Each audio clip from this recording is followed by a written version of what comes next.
The Jake Asman Show will begin shortly. Thanks to all these great Patreon members who help support the show. Get your super chats ready. Jake will be here in just a moment. If you love the New York Jets, this is the place to be.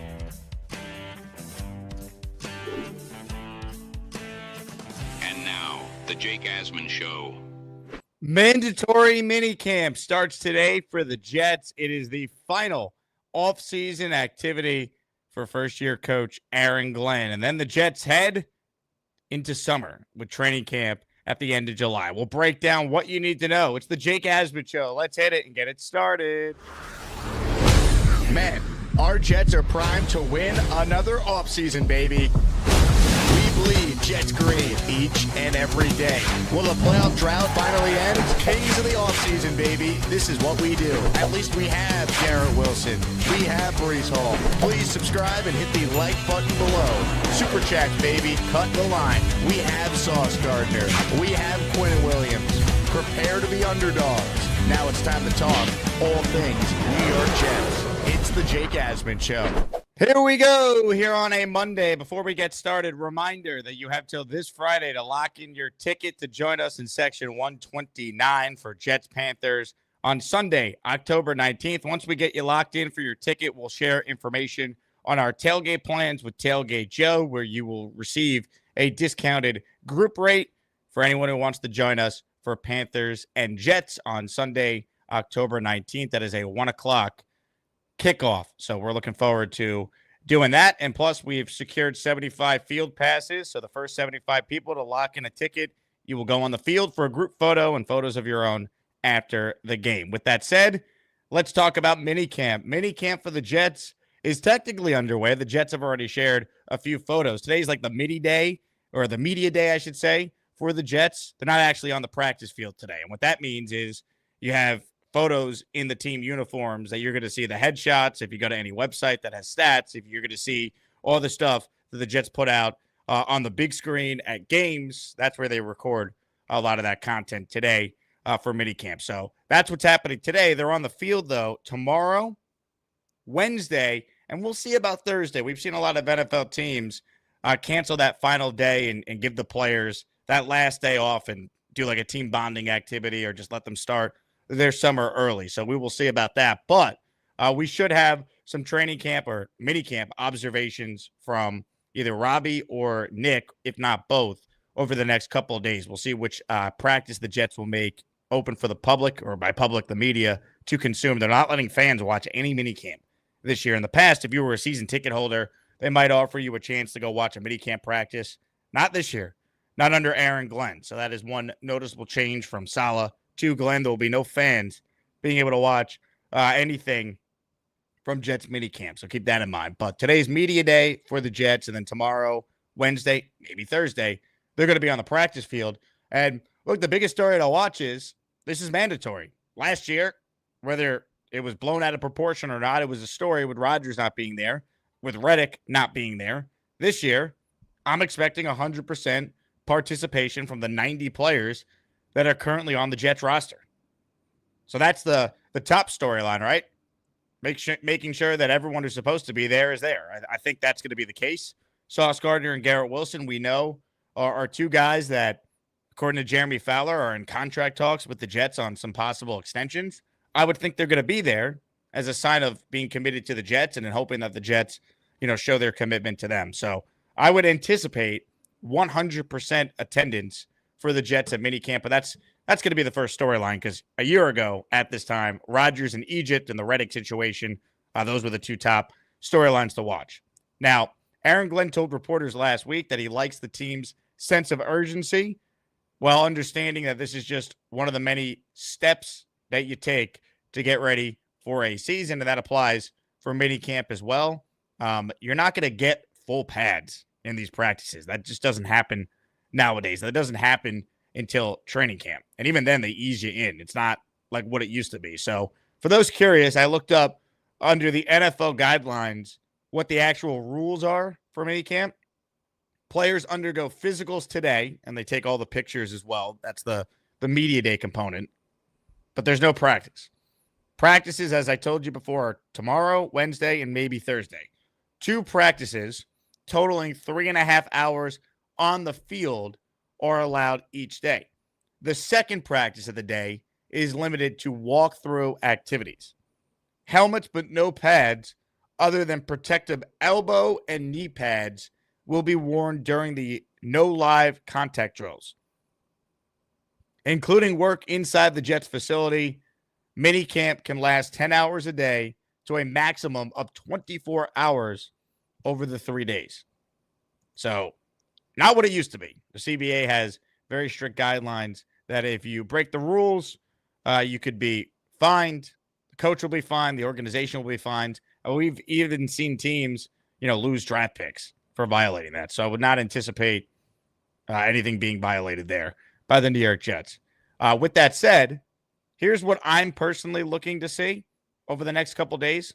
I'll start with the quarterback because, it's the NFL. You need a quarterback. Justin Fields, does he continue to progress? Does he continue to show more signs of a guy that is understanding Tanner Engstrand's offense? Because that's going to be the story of summer.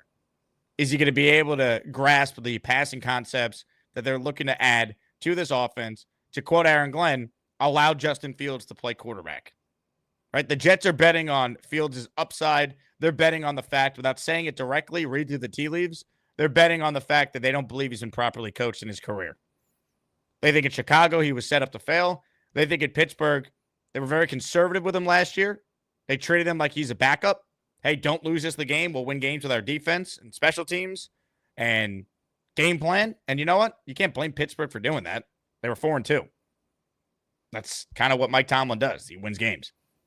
So now the Jets are betting on Fields taking a huge step forward in his career, being a guy that could be, a franchise quarterback for this team going forward. We know he's under contract for a year as the guaranteed starter. After that, all bets are off.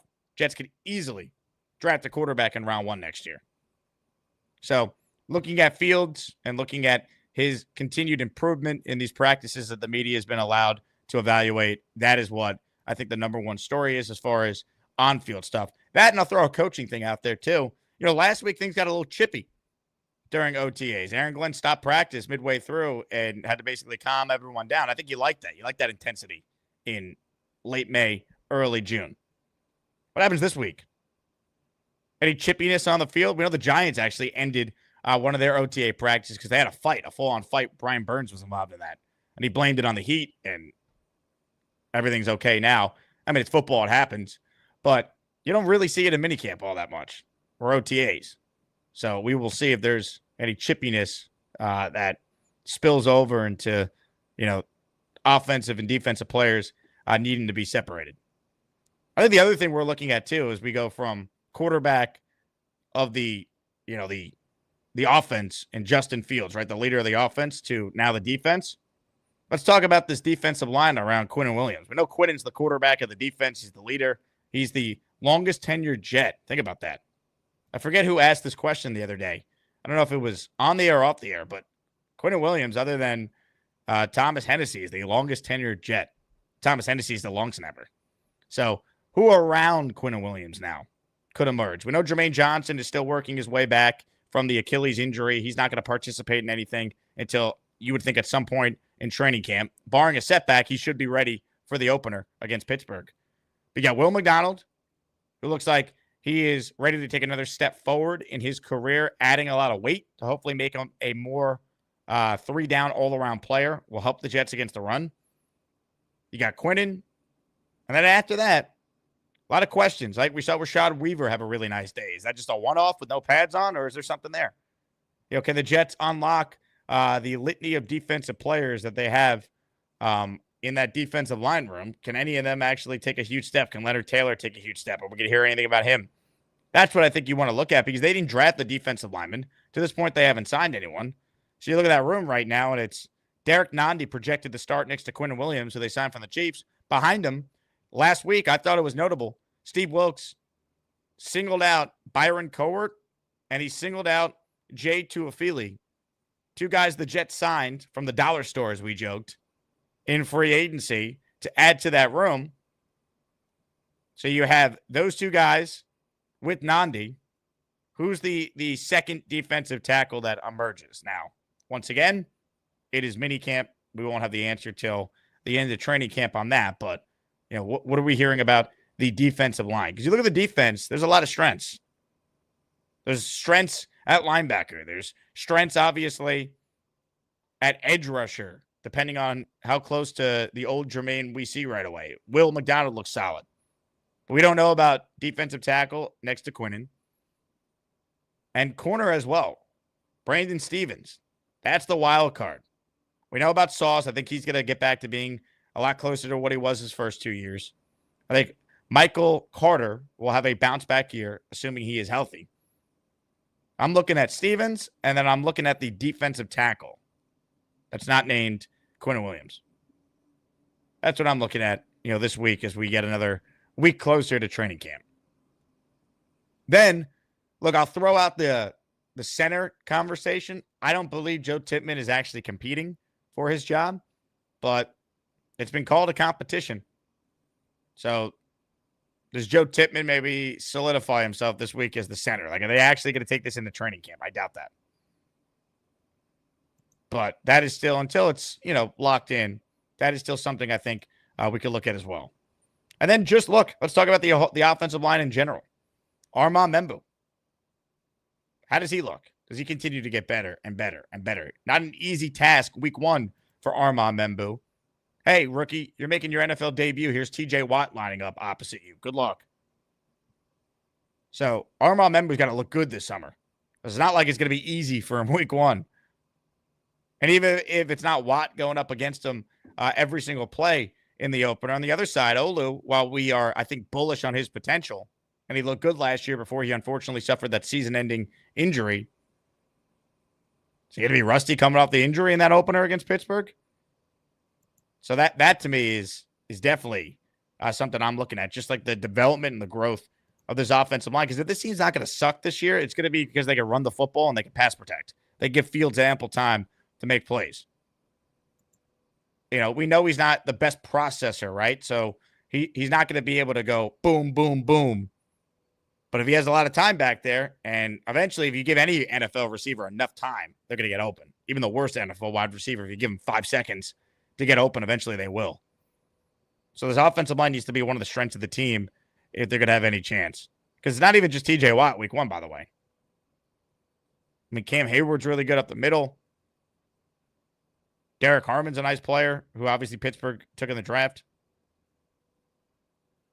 They got some really good players on defense. We know this. So that is something I'm looking at.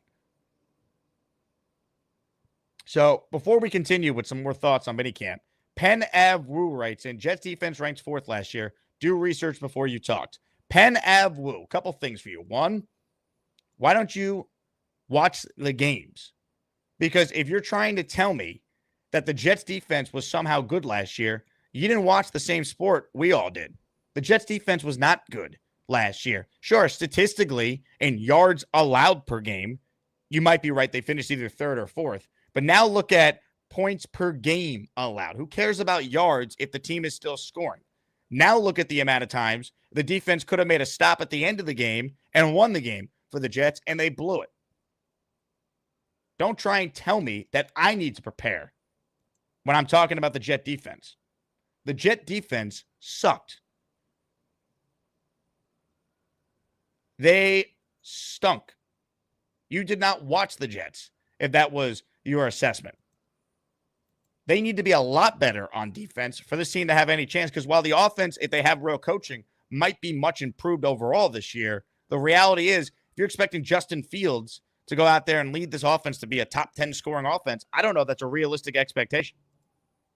Because the Jets defense last year was garbage. It stunk. It was not good enough. It blew the game how many times? I mean, I could think of so many games off just the top of my head. The Colts game, the Patriots game. I mean, you go down the list, the Miami game in Miami, right? They're up 8. They let Tua go down the field, get the 2-point conversion, tie the game, then first drive of overtime, Jets lose the coin flip, Dolphins get the ball, they go down the field, they win the game. I mean, please. The Jet defense was not good enough. There were a lot of issues last year, right? The kicking game was terrible. At times, Rodgers failed in the clutch. Coaching was an abomination, but the defense stunk. That is a major thing that has to be better now with a head coach who's defensive-minded, with a defensive coordinator who is considered one of the better ones in the league and has a track record to kind of back that up. So please, this defense needs to be a lot better. We got a lot of buffoonery in the comments already today. So with that, we will put Mr. whatever the hell the guy's name was in a little timeout for 5 because I can't deal with it right now. Nobody cares about it. Anyway, defense needs to be a lot better. Some other quick thoughts here on minicamp, then we'll open it up to your phones. I mentioned the rookie, Armand Membu. I want to see more from A.Z. Thomas. He apparently was making plays last week, was impressive. So you get to challenge Brandon Stevens, who I mentioned earlier, for a starting job. And also Arian Smith, right? Dominated the first couple of OTAs that were open for the media. I didn't hear a peep about him last week. So what about this week? Does Arian Smith make any plays? And then for those special team fans out there, the kicking battle, baby.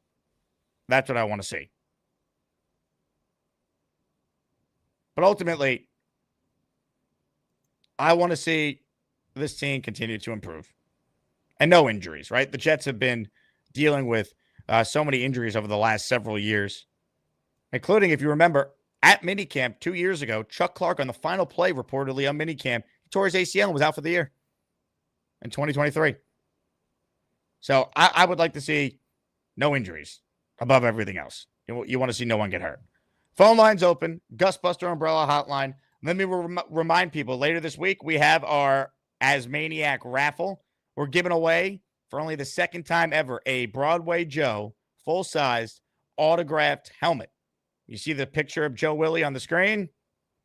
That's the helmet you get signed by Joe himself with a certificate of authentication. Plus, a signed Walt Clyde Frazier Knicks jersey, a signed Kevin Mawai Hall of Fame inscription jersey, and a signed Bart Scott Can't Wait jersey. The first person to get a channel membership will be entered in this Friday's raffle for double the amount of membership. So if you get 5, you're in for 10. Go quickly. First come, first serve, and you're in our raffle later this week. We've also been doing some daily raffles, so stay tuned this week. We will do more of those. We gave away 2 Justin Fields jerseys during the show on Friday. With that said, comments, questions, super chats, they cut the line. We'll get to your calls coming up. Ryan starts it off saying, barring injuries with the talent we have and my belief in the coaching staff, there's no reason we can't have a winning season. Let's effing go.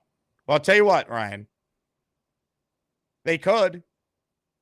There's just so many ifs with this team. And that's the reality of the Jets right now. There are so many ifs.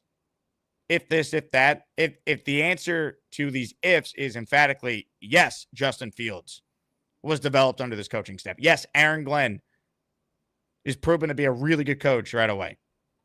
Yes, this offensive line is as good as it should be, at least looking at it on paper. They could be a winning team. I agree. Now, you have them at 12-5. Everyone's dying to know how you got to the 12 wins. So we'll do the Ryan schedule breakdown at some point here. But winning season, possible. 12 wins, I don't see it. Ladies and gentlemen, Indy Jets won the race to get the membership. He is in the raffle for 2 by sending in 1 gifted membership.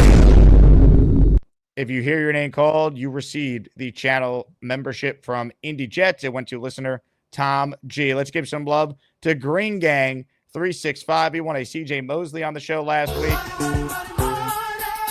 He's gifted 5 channel memberships, and they went to listener Vertru, JD Surf City, MG, Mark Senna, and the user 429. Thank you guys for your support. It is a huge raffle week. Fernando writes in, Jake, I love your channel, but please stick to more Jets. Well, I got news for you, Fernando. It is June 9th. So you find me the channel that's going to give you more Jets. Consistently, 2 hours, twice a day than this one. Now, at times do we venture off from Jets? Sure. But I think when we venture off from Jets, it's worth it. Like when we have birthday parties for one of our callers' pet guinea pigs.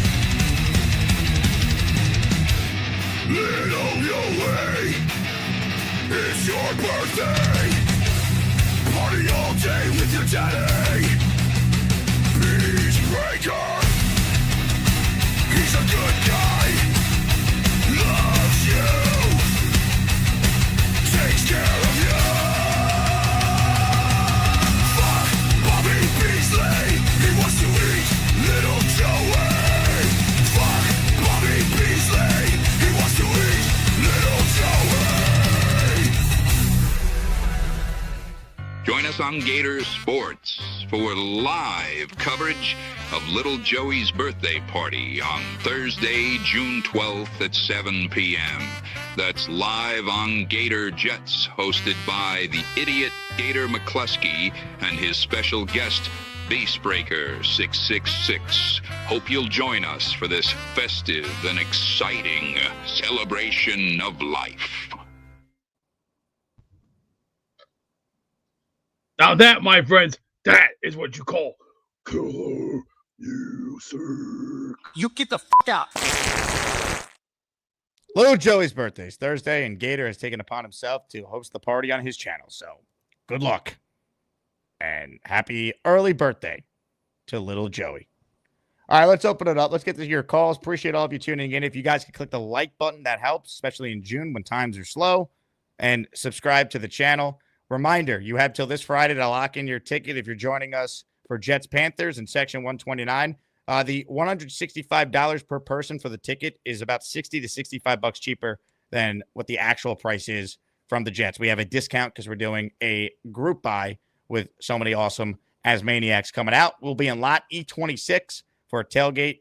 Info on that to come for those of you who are making the trip and want to join us. And then you'll get a field pass if you lock in your spot as one of the first 75 people. We are pretty close to that number, so I'd go today if you definitely want to get your spot. With that said, to your calls we go. And first up today on our Gustbuster Umbrella Hotline is Ricky, New York is my name. Florida State is my game. My internet sucks, call him Jake. When it's time to smoke and debate, the New York Jets are gonna win. My team since I was a kid. My New York Jets are gonna win. I'm Ricky, New York. Don't forget that. Florida State, bitches.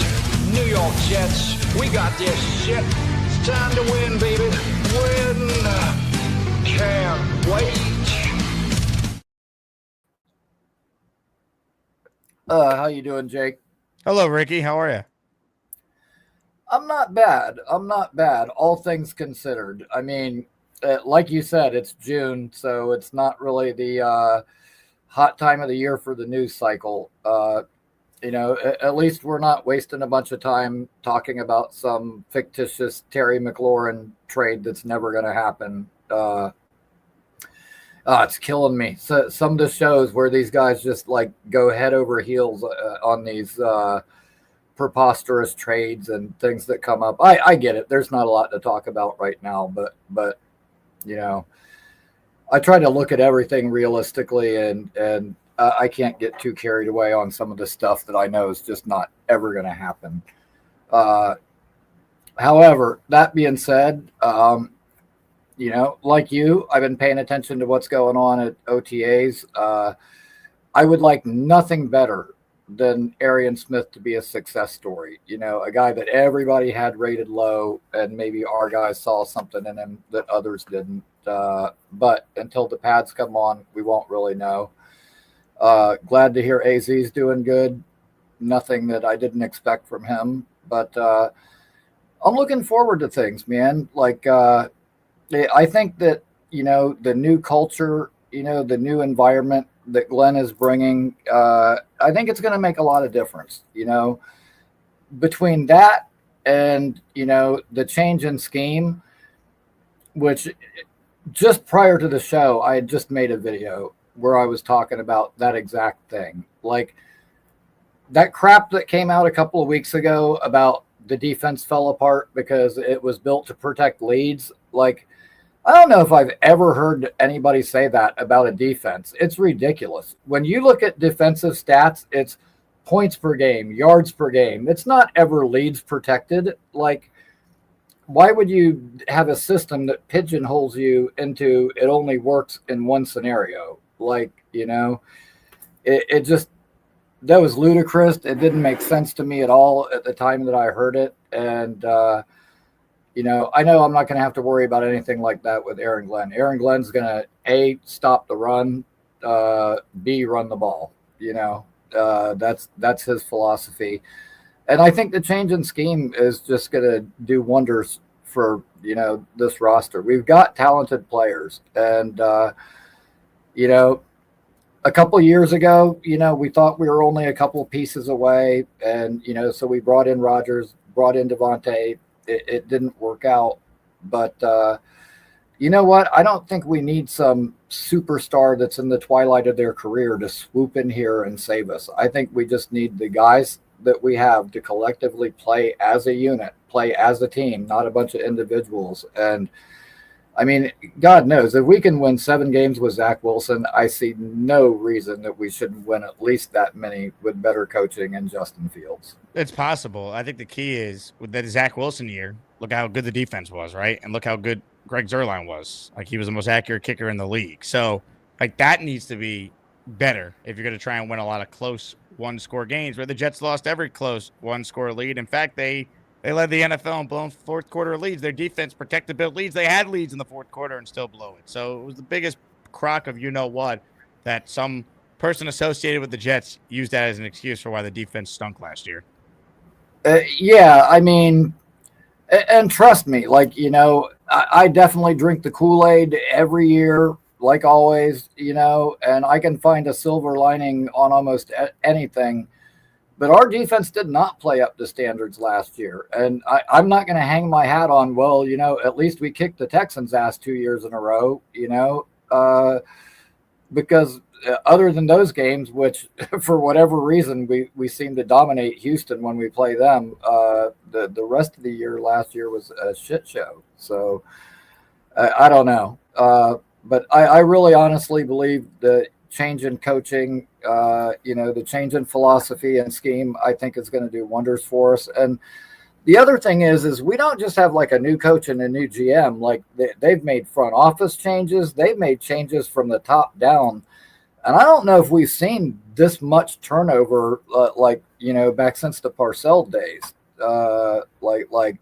There's been a lot of change. And I think that's one thing that might be getting overlooked a little bit. Like, why are we making those front office changes? Maybe when Aaron Glenn was here as a scout, he went, man, this one department is really dropping the ball. Like maybe he has some intimate knowledge that a guy like Vrabel or somebody else may not have had. Maybe that's why there's so much turnover.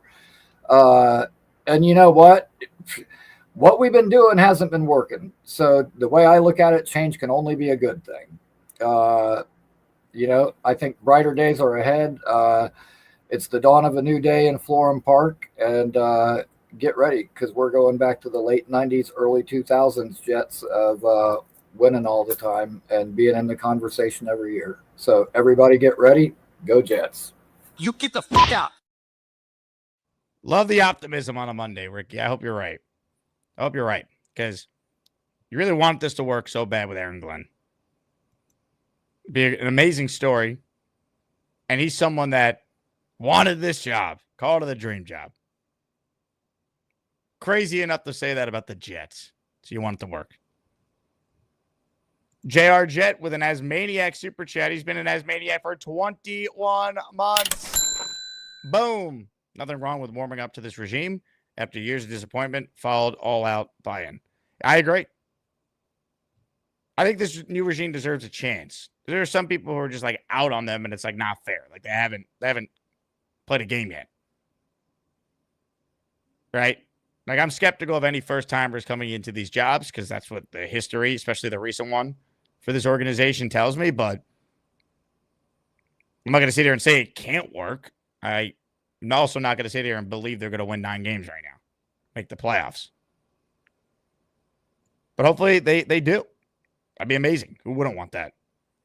You beat me with a super chat. Thank you. You beat me. Would you rather go 8-9 and miss the playoffs, but come away convinced Fields is QB1, or go 9-8, make the playoffs, but Fields is meh, and we need a quarterback?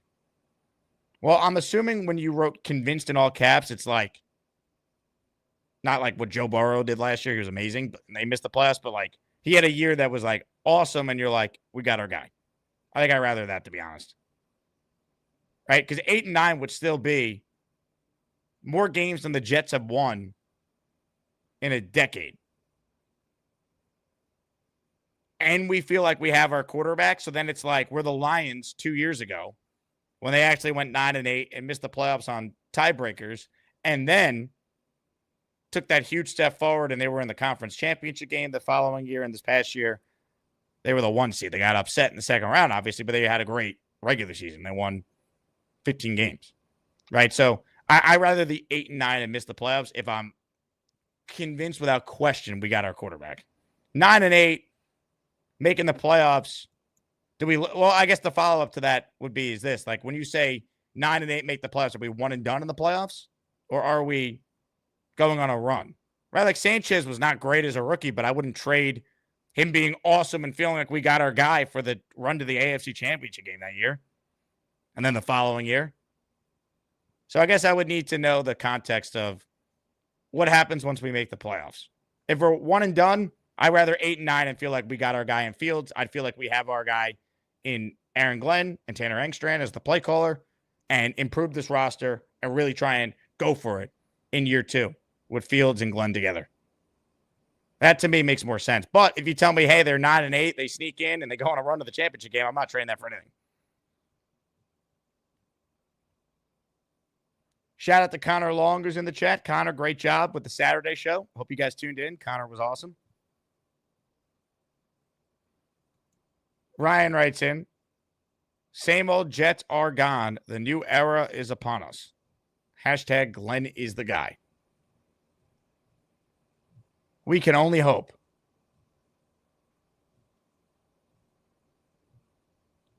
Comments, questions, super chats, cut the line. There is open phone lines. No wait time. You call in, you're getting on the air. Also, reminder for those of you that just tuned in, I saw we had a viewership spike. Raffle later this week for the full-sized Broadway Joe throwback helmet, Walt Clyde Frazier jersey, Kevin Mawai Hall of Fame jersey, and Bart Scott jersey. All these signed and authenticated. For those of you coming to Tampa, reminder, I posted the link where you could get a discounted hotel room. We announced our Saturday happy hour at Gasper's from 5 to 8 or whatever time you want to stay until. We have now a link available for you to buy your tailgate ticket for Sunday morning right next to the stadium. And if you want tickets with fellow Jet fans, join that Patreon. Patreon.com/Jake Asman Show. You'll see the link where you could get your discount group tickets available today. Ryan says, I need that Namath helmet. What a prize. Well done, Jake. Ryan, get in the raffle, baby. Love it. Appreciate it, man. Eli says, Jake, have you heard anything about the Rivals jerseys? Any information on design, color scheme? Just the same thing that you guys heard. Right? The little breadcrumbs that have been out there with like the different fighter jet logo that I've seen. I don't know. I personally would not introduce another jersey. I'd rather wear the throwbacks they wore versus Buffalo more often. But we'll see.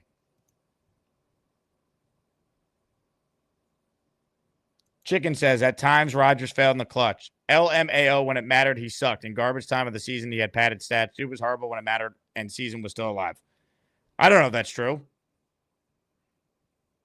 I mean, there were times the defense just flat out stunk when the season was still very much alive. Rodgers definitely did have moments where he was not good enough late in games. We all understand that. But there were times that he came through and then the defense blew it, right? How about the game against New England? They drove down the field and scored a touchdown, then allowed Keyshawn Boutte and Jacoby Brissett to rip them apart in the last drive. They scored 27 points the day they played the Colts at home, and Anthony Richardson, who stinks, went right down the field and beat them for a game-winning touchdown. I mean, was it Rodgers' fault when Garrett Wilson dropped that pass that was essentially a pick six against the Steelers? Like, it was a collective problem. You can't say that, in garbage time of the season, he padded his stats. The games still all count.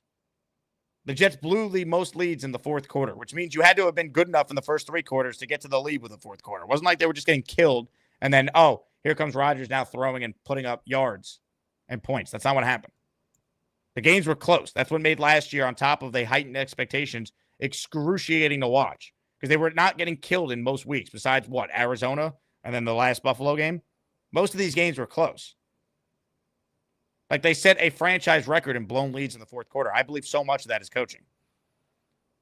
The great Rick Kent is in our raffle. He has sent in 5 channel memberships. We are mama way. Thomas Gannett, Jose Duran, Matt Armetta, Mike Dems, and Mark the Shark, all receiving channel memberships. These 5 are once again from Rick. Let's get to more of your calls, shall we? Adam is next on our show. Hey, Adam. Hey, you weren't kidding. There was no wait. Go call in, everybody. Seriously. Let's go, man. I got a couple people now on hold, but we'll get to everyone today. I got time. So if you're Muji, what's the game plan for Breece Hall contractually, right? What would be the way that you'd go about scenario planning? I mean, I can give you some ideas, but like, what's your thoughts on Breece in the end? Like, we all want him to do well, period. I think we all love him. We want him to do well for us, but like, what is the plan for him? What is the plan for him? I think the Jets want to see him go out there and have an incredible season, and they know worst case scenario, they have the franchise tag in their back pocket to keep him. That's true. Forgot about the franchise tag. But, you know, you wonder if he is, let's say he has a Saquon year, right? Let's go like amazing outcome. Then what do you do? Because you still got to pay Garrett Wilson. You still got to pay Sauce. You may have to start thinking about Fields' extension early, assuming he also has benefited immensely from Breece doing well. You could do all this. Is there room for him? Yeah, look at how the Eagles have built their roster. Like, could you elaborate? Sorry. Well, look at the amount of top players they paid and been able to retain. I mean, think about it. They spent $51 million last offseason on Bryce Huff. He was inactive for the Super Bowl. So like that's a team that spent money, even made mistakes, and still was able to pay Saquon and Jalen Hurts and Smith and Brown on the outside. Their receivers. They were paying top 5 at his position in tight end salary to Goddard. Their offensive line certainly is not cheap. Like you could fit talented players on your team. There's ways to finagle the cap where different cap hits are spiking at different times so you can keep your team together. Yeah, I mean, if we're doing well, then the temptation will be there to do it. And I think that would be a good thing for the fans, obviously. But when you think about like the long-term, contractual situation and knowing that there's still some unfinished business for other players that I know we want to keep around, it's just something to factor in. And then, that's if we do well. If we are at 8-9, right?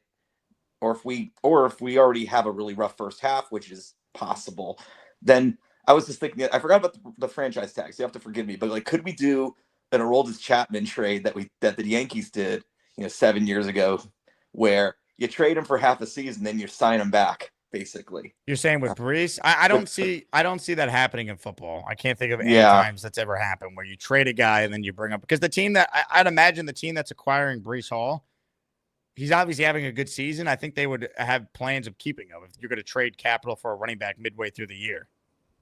Yeah, and I guess the point would be like if they are having like a tougher season, they start really slow, but they start tracking well. There are assets you can get, and it's an interesting. Where do you'll have a better idea of where the improvements need to be made, and are those improvements better than Breece Hall? I don't know, and I think that's.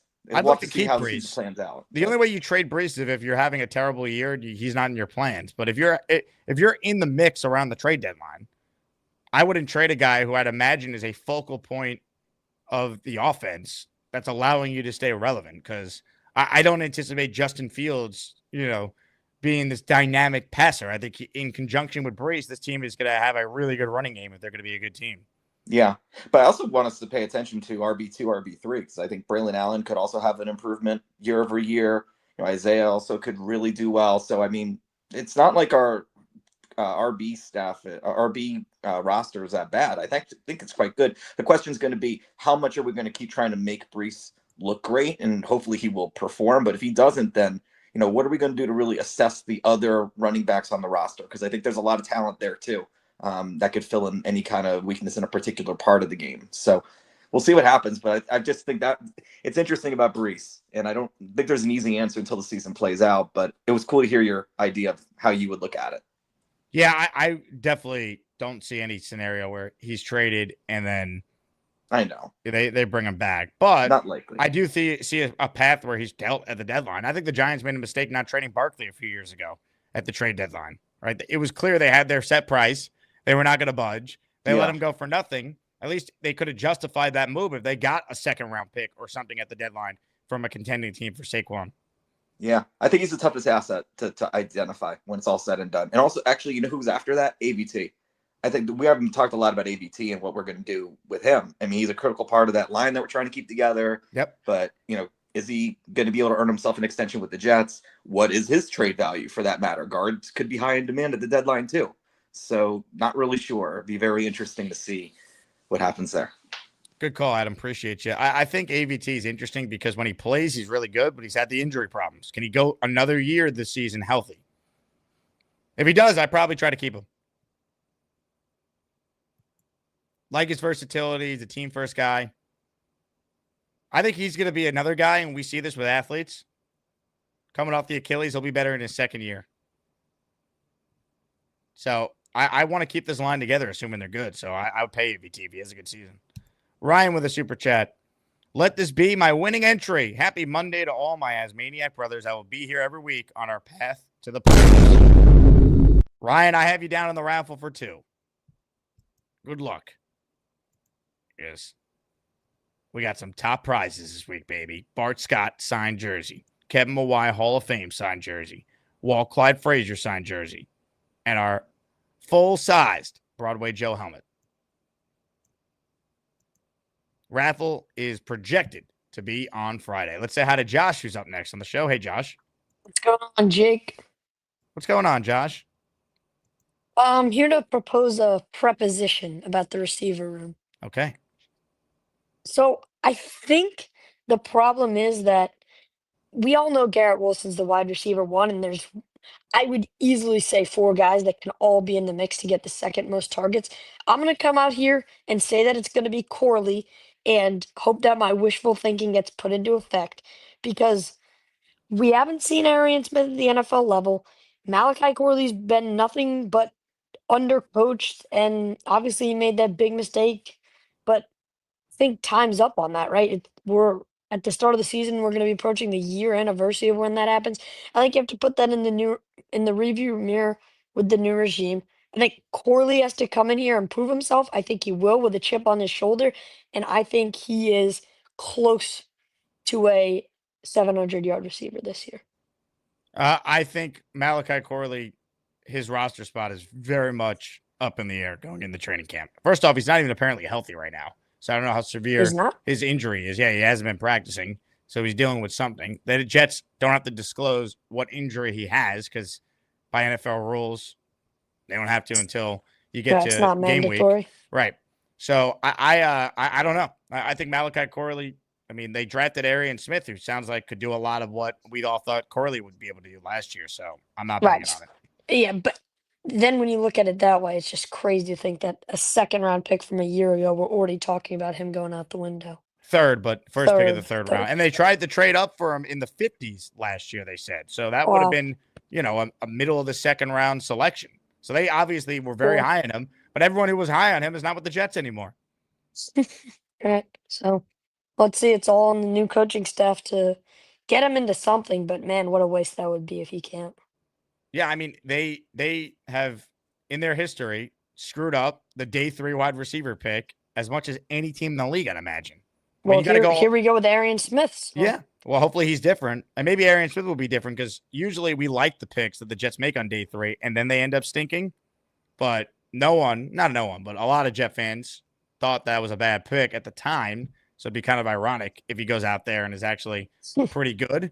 But, I mean, we did this leading up to the draft. Since Lavernius Coles or Jericho Cotchery, the Jets have not hit on a day 3 wide receiver. I think Coles was, I think, a 4th round pick. But let's see what round Cotchery was. Cotchery might have been a 3rd round. Let's see. He was in the 4th round, and then Coles was what round with the Jets? He was picked in the The third round. Okay, so yeah, I mean, day 3, we're talking about Kotri as the last successful day 3 wide receiver, right? 4th round on. And even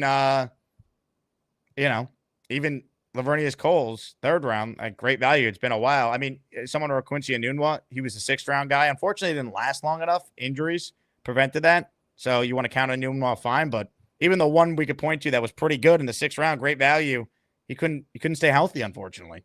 And even before day 3, like here we go with Corley. Remember, Denzel Mims wasn't in the 2020 draft. He was a 2nd round pick, wasn't Yeah.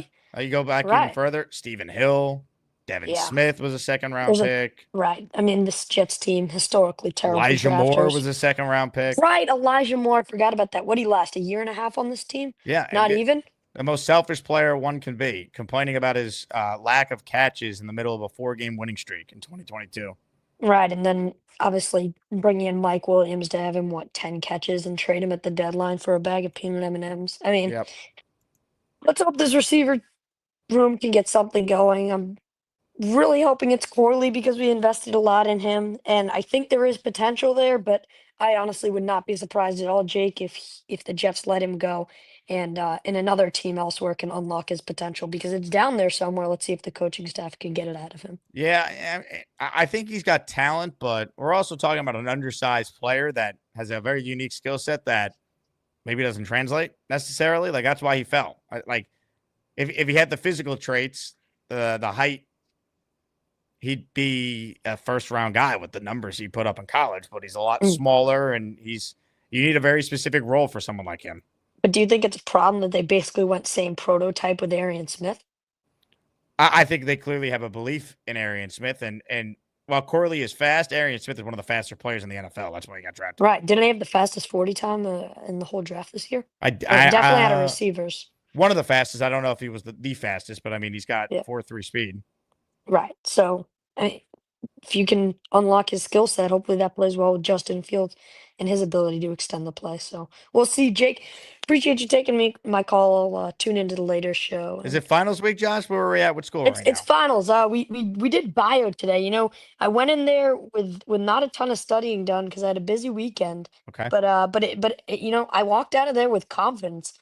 Maybe I played above my skill set. Maybe I didn't. I don't need to study after all. But I felt better than I thought I would. Let's go. I like that. All right. I feel like you're coming out on top here. All right. Well, I got one more. So math. That's on Wednesday. I'll call in after for the wrap up. Wow. So no school the rest of the day today. No school tomorrow, and just math on Wednesday, and then we're done for summer. Right.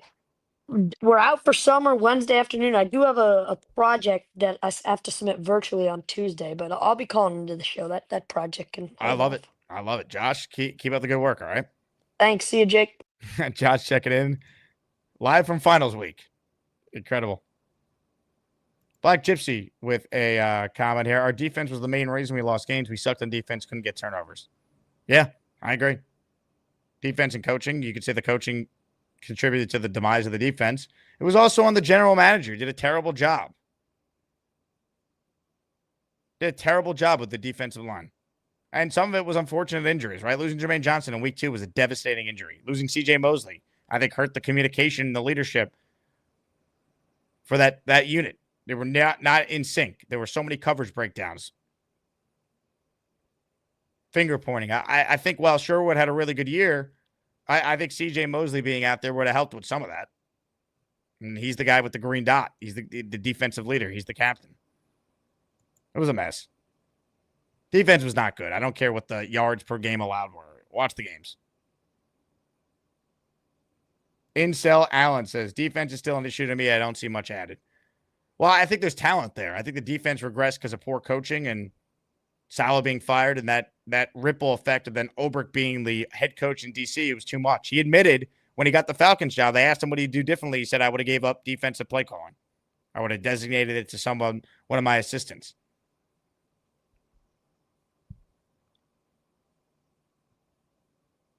Like that is what we're talking about here, right? Like that's a problem.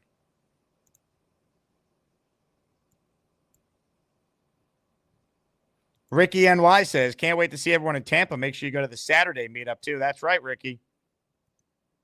Saturday meetup at Gasper's in Tampa. There'll be some special guests there, too, we're working on. And there'll be some raffle items we'll be giving away that night as well. Ryan writes in, I believe we'll have a modern-looking scheme on both sides of the ball. I think offensively it's going to be like unlike anything we've seen because the quarterback is Justin Fields. We're going to see more quarterback design runs maybe in the first 4 weeks of the season than we've seen in the last, 10 years of Jets football. Jake, who's better, Michael Vick or Justin Fields? All time, Michael Vick. Not even close. I mean, Justin Fields has flash potential, but Michael Vick has made multiple Pro Bowls in his career. Now, Jets Michael Vick, I'll probably will say Justin Fields will be better than Jets Michael Vick. But if we're talking, Atlanta Falcons and that, a couple years with the Eagles, I mean, it's Michael Vick. Michael Vick once had a season where he was second in the MVP. And no player was more fun to play with in Madden back in the day than Michael Vick. Most fun Madden player ever. I don't play Madden anymore. I'd imagine Lamar Jackson is kind of similar. But back in my day, Michael Vick in Madden was the absolute best. Hit the like button if you're just tuning in. Another reminder to join the Patreon if you're interested in our Tampa trip. Patreon.com/Jake Asman Show. You're grandfathered in if you've been a Patreon member at the previous price. Patreon increased their fees. So for any new member, it's now $6 a month, but you get your name added to the intro. You also save 20% if you sign up for the year. You get merch store discounts, all items 20% off. We got Father's Day right around the corner. Oh, by the way. Access to exclusive events, bonus shows, and a whole lot more. Comments, questions, super chats, cut the line. More of your calls right now. If you want in on the conversation, make sure you click the pinned link in the live chat, the Gustbuster Hotline. You sign in with your name, and we will bring you on the show. But right now, it is Clifton time.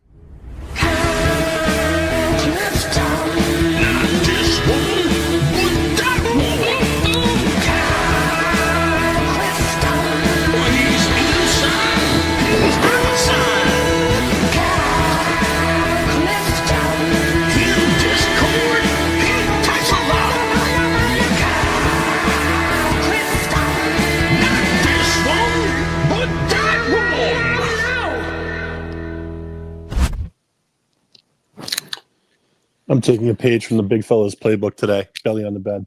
Let's go. What a throwback. Here we go.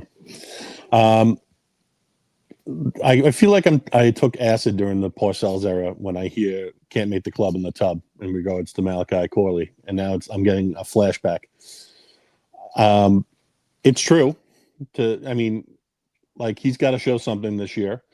I think he's a talented kid. I think there's a wide open opportunity considering the amount of general talent in the wide receiver room. But I mean, the same thing can be said for Arian Smith. Like, I don't think that there isn't a wide receiver too etched in stone. I think Josh Reynolds has probably got the leg up because of a familiarity with the coaching staff. But that's it's an interesting thing to watch in this minicamp. The more I think about it, I think that Fields was the right move over Rodgers. You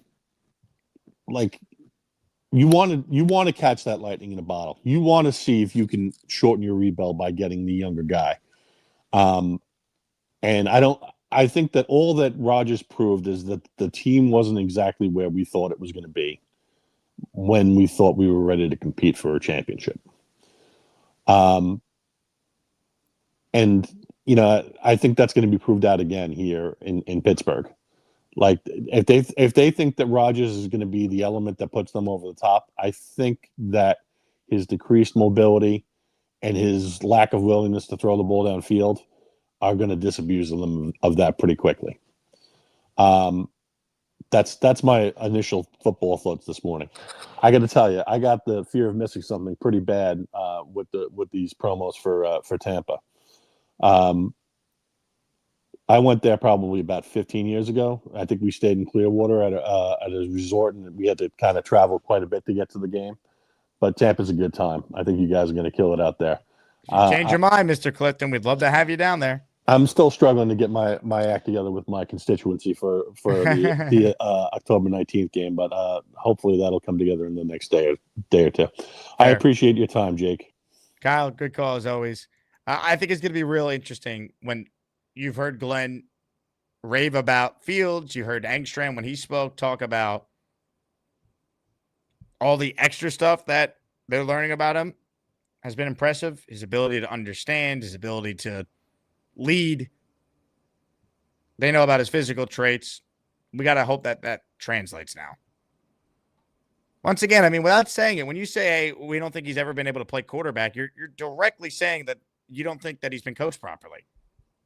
Without bashing Matt Eberflus's staff or how Arthur Smith chose to call plays for Field. That's like what you're saying when you say, hey, we think this guy hasn't been given a chance to play quarterback. Like that, like what else does that mean? It means that he hasn't been coached the way that you think he should be coached to maximize what he does well. And that, what I like about Glenn is he's on the record multiple times now saying, I believe, hey, this is how we're going to take a player that's a third rounder and make him play like a first rounder. A first rounder, make him play like a Hall of Famer, right? Let's get a sixth rounder to play like a third. Like, they believe their coaching can boost current players.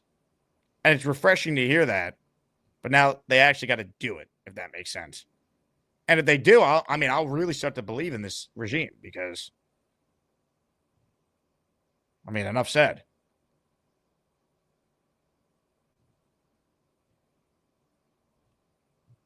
My comments on StreamYard are all of a sudden not loading. I don't know why. So I can't see anyone's comment. I got to open up YouTube manually. But I don't think I could put any comments now up on the screen. But I have YouTube open, and there's a comment that was made by JD Surf City. It's not letting me put it up on the screen here. But he wrote in, AR was the right move at the time, as his Fields now, hoping we don't need to go quarterback in 26. But odds are we will. Agree with that? In all likelihood, they're going to have to probably draft a quarterback in round 1 next year. But Fields is the only guy they could have signed where they wouldn't necessarily definitively have to do it. Meaning, if they signed Jameis Winston and he had like the Ryan Fitzpatrick 2015 season, are we really going to run it back with Jameis for another year? You still need to get another quarterback in the pipeline. Whereas if Fields has the Fitzpatrick 2015 year, the last time the Jets got outstanding quarterback play, and right, what made that year so fun, it came out of nowhere. No one thought that was going to be a career year for Fitz when Geno got punched out by I.K. Emmanuel. But it was a flash in the pan because that's who Fitz was. If Fields breaks out, we could say, we knew he had talent. We've seen it in flashes. And now, boom, here comes the real Justin Fields who's been unlocked, a la Baker in Tampa. And we'll see what Sam is now away from O'Connell, but I think Sam proved to the bare minimum he's a starter in this league last year.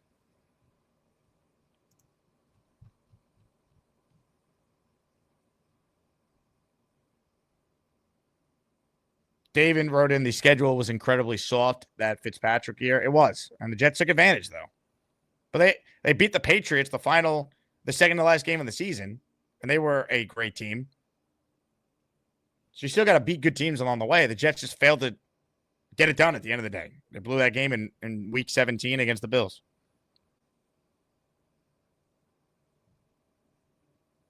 Comments, questions, your super chats cut the line. StreamYard's comments are not loading, but I could see them. I have YouTube open in front of me. So if you send in a super chat, I'll still be able to read it. And if you get the membership, I will still be able to shout you out and tell you who got your memberships, plus add your name to the raffle for the Namath helmet, Frazier jersey, Mawai jersey, and Bart Scott jersey later this week.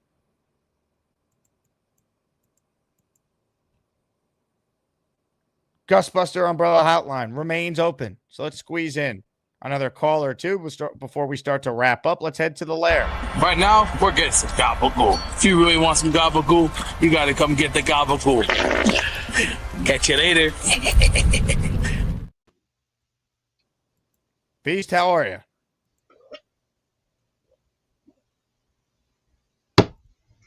Quiet as a mouse. I'm going to the doctor's Friday. You're going to the doctor on Friday. I'm going to take Brigger's advice, and I'm going to go and get this done immediately. What are you getting done besides just going to the doctor? Do you know? I'm going to have my cardio checked.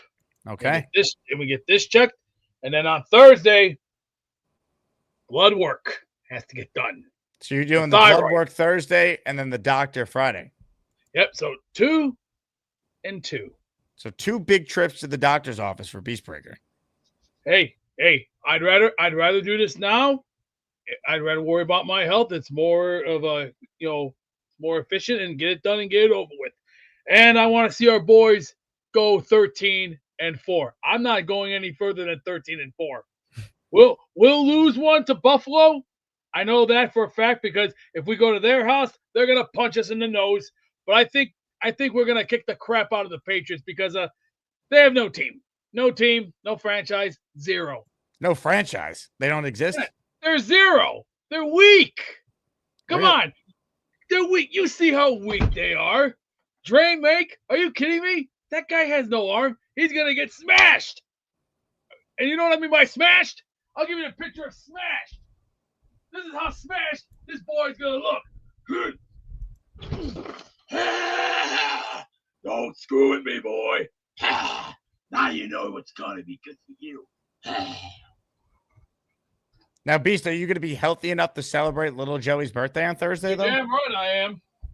I already got him some stuff today. Got him the fresh stuff. Fresh apples, Cosmic, fresh parsley. I always check everything. I always go, all right, this is fair. This is fair. I always check the lettuce, too. I always check it. I always give it a good, all right, this is fair. Apples, fair. I always do everything by hand. So you got to have this up here. They didn't tell you, you're supposed to use this when you're in school, too. And your brain? Josh, go get your finals taken care of and go get them, big fella. You're going to make it. What if he doesn't make it? He is going to make it. I got faith in these little guys, man. Faith. Give them some faith. Show some guts. How do I do that? Use this. Use this thing here. My chest hair? Use him up there. You know who I'm referring to. Our Father, our Lord and Savior, Jesus Christ. Who do you think brought us here? Who do you think brought us to this earth? God did. The stork. Hey, Jesus brought us here, and hey, without God, we wouldn't have nothing right now. Just think of the good things in life. Stay positive, stay true. 2025, Jets season 13-4, all the way. 13-4. More wins than they've ever had in a regular season. That's what I expect because we're gonna have a dogfight with Buffalo. We're gonna have a dogfight with Baltimore. We're gonna have a dogfight with Tampa, and we're gonna have one more team giving us a good dogfight. So, hey, that's the way it's gonna be. That's the way it's gonna go. No more questions. Nothing said. Now, in the words of the great Obi-Wan Kenobi, move along. Move along. You know what this means? Move along. Next question. Time to go. Time for me to go. Okay. Farewell, Beast. Super chat from Man with a Rake. Once again, at StreamYard's not letting me bring up the comments from Man with a Rake. I will get you in the raffle for 2 with that one. Who remembers when Dougie Bryant missed 2 chip shots in 2 minutes to lose the divisional round versus Pittsburgh? I'd imagine no real Jet fan would forget that. Man with a Rake. Actually, I can't. Weird enough, your comment I can't bring on the screen. Your comments, but super chats I can. So thank you, Man with a Rake. No Jet fan's going to forget the Doug Bryant game. It's one of the worst losses in franchise history.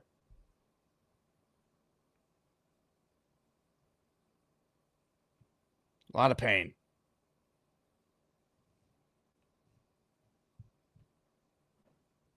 Ladies and gentlemen, a super chat from our dear friend JR. JR, you're the man, my friend. 5 raffle tickets with this one. Let's go.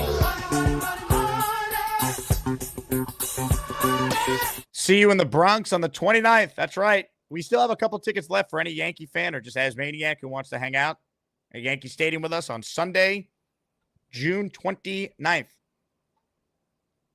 Mets fan, but I know Yankee Stadium is super fun, and a Yankee mega fan / coworkers joining me as Maniacs always bring the energy taking over Jet Life, the Garden now, Yankee Stadium. Hashtag Jet Up. I'm excited, JR. Should be fun. Hopefully the weather cooperates that day. We'll have a good time. Anyone who wants to go, you let me know. Email me, AsmanJake, and we could get you a ticket. I think we have 4 tickets left. The Knicks meetup was a lot of fun. The Yankee meetup will meet at Billy's Sports Bar before the game for some drinks and hanging out, and then go into the stadium all together. We got great seats. I'm excited. Super chat from John. Thank you guys for the super chats because I truly can't bring up your normal comments. I have some feeling that the 2025 Jets could be the 2024 Mets. I know Will Parkinson has been making that comp on some of his shows. I like that. I mean, those are the most fun seasons. When you have little expectations and the team overachieves, those are the most fun. That's what made 15 so fun till the ending, right? Like, no one thought anything of that team. It's what made 09 so much fun, right? Jets started off 3-0. That was unexpected. Then they kind of fell apart. At one point, remember, they were 7-7, and Rex said they were done. Thought they were eliminated, and then the run was incredible. So, yeah, those are the most fun years when you have low expectations. The worst years are what we just went through. The worst year, when you have high expectations and you're as big of a failure as the Jets just were, those are the most painful. Those hurt the most. But the Mets last year, the Met fans thought they were done.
Hello, hello, hello. Do you guys hear me? Am I back? I think we're back now. I don't know. StreamYard had an issue, but we're back. First, it was in the comments, and then they knocked out the whole show. So I appreciate you guys sticking with me here. I think I have access to everything again. So if you have a comment, I can read it. And if you want to call in, the pinned link is in there. So you should be good to go. All right. Let's see here. Philly Noodles is up next. Hey, Philly. What up, brother? How you doing? What's up, man? Not much. I was battling a cold. Feel a lot better this week. You know, it's good stuff. That's how you start your week. Beastbreaker 666 has turned complete babyface. He's repping God. I think that's what shut down your your call just now. You know what I mean? You went blackout because he called Jesus. I think the algorithms couldn't handle it. That's why we just believe in achievement as our standard. If you believe achievement, everything stays afloat. 13-4 apparently from Beastbreaker. Bro, that would take a lot. That would take injuries on the other opponent's side and stuff. I don't want to wish that upon nobody. 13-4 is a high demand. I'll be cool with a 9-8, an 8-9 if it happens. You know, that would be something else. A 10-7 would be crazy. You know, yeah, not much to say. Looking forward to see what we get out of all these camps, and I could just leave us with F. Rogers. What did Rogers do to you? Come on, man. He's the opponent now. Now it's fully F. Rogers. No matter what. So he's the opponent. So If you were going to week 1, would you boo? Oh, well, 1,000%. You would boo. Interesting. Jake, you know me. Come on, man. Listen, my son is with me. I'll try to get him on a call at one point here, without me even discussing the Aaron Rodgers nonsense in the channel.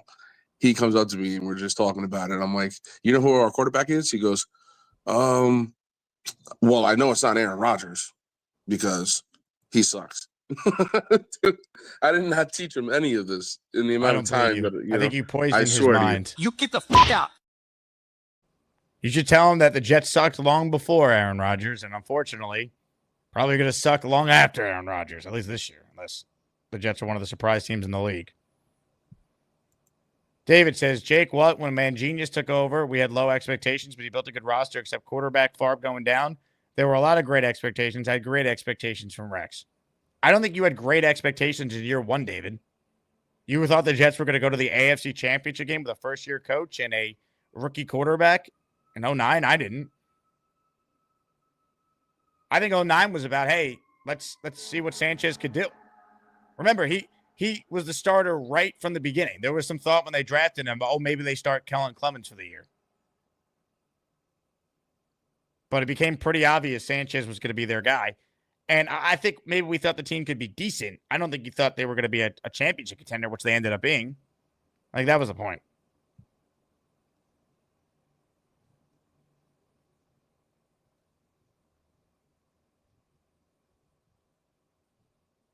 You bring up Mangini, though. 2006 is another great example of the year I'd love for the Jets to have, right? Pennington stayed healthy that year. They had some good players. They had a great draft class. Look at the 2006 draft class, right? Obviously, it was built on the Brickishaw and Mangold. But they had a really good team. And they were well coached. Mangini was the Mangenius. I think he won the NFL Coach of the Year award that year, right? Or if he didn't, he was certainly a finalist for it. And the Jets went 10-6, made the playoffs. Looks like he was not the Coach of the Year. Who was the 2006 NFL Coach of the Year? Let's see. The 2006 NFL Coach of the Year was Sean Payton. That was the first year post-Katrina for the Saints.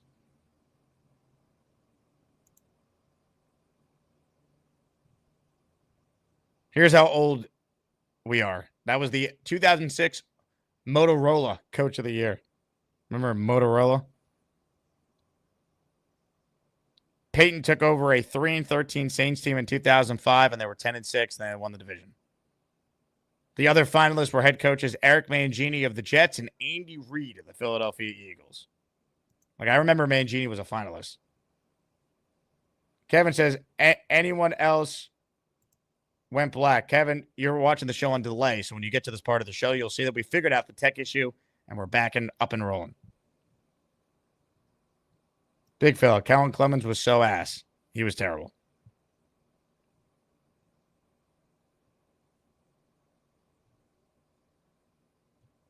He stunk. Last chance to get in on the show. Open phone lines for those of you who want in on the conversation. We're going to be back in the late 4:30 Eastern time hour. Frankie V will be joining us. Tanky V. PBM says it'd be nice to have 5 years of QB play that didn't suck. Yeah, it'd be nice to make sweet love to Margot Robbie. Unfortunately, being a Jet fan, this is the life we chose.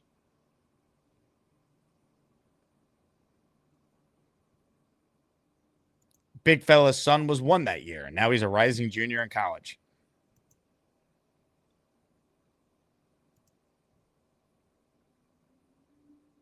What do we got here? Black Gypsy says, so tired of it. How is Black Gypsy not a channel member? If you give Black Gypsy a membership, we send you an item from the merch store. So tired of the Coach Carousel, and hearing all coaches say the same thing. Fields not going to break out. He sucks. Did you say that about Darnold? That'd be the only caveat, right? I don't think we know definitively what Fields is yet. Do I think he's a franchise quarterback? I don't. Do I think he could be better than what he's been? I could see that. He is 8-4 in his last 12 starts, for what it's worth.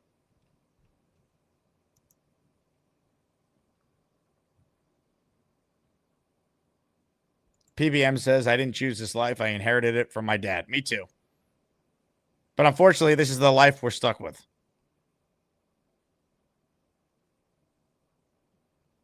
Yo Holmes with a throwback comment. Margot Robbie's mid. She ain't no Rachel Ray. Okay, Gary. The Brooklyn Boys writes in. I believe this is Josh. You got to like change your name to Josh. I think this is you. I don't know. Can we get an AsmaniacJake anything? You know what? If you want an AsmaniacJake anything to wrap up this show, who am I to deny you of such a great segment? Here we go. It's time for Ask Jake Anything. Ask about New York sports. Can't afford a therapist? Maybe Jake can help. We can even discuss if the moon landing was real. Seriously, ask Jake anything. Ask away. Whatever you want, and I'll give you a take. Big fella with a super chat. Is Tanky going to defend Rattler's 40 QBR and say he's good again? He might.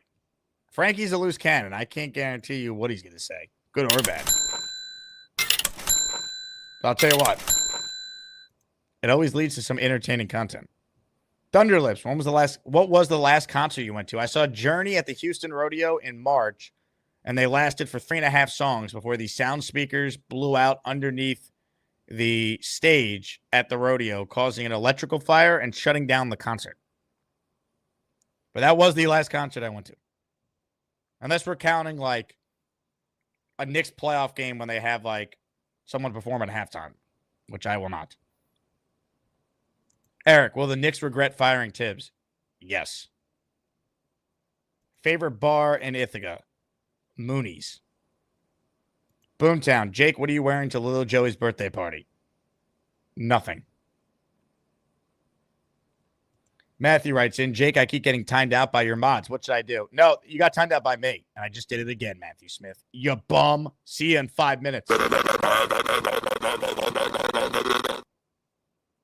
What is your favorite TV show? Favorite TV shows of all time or currently? All time, it's Entourage.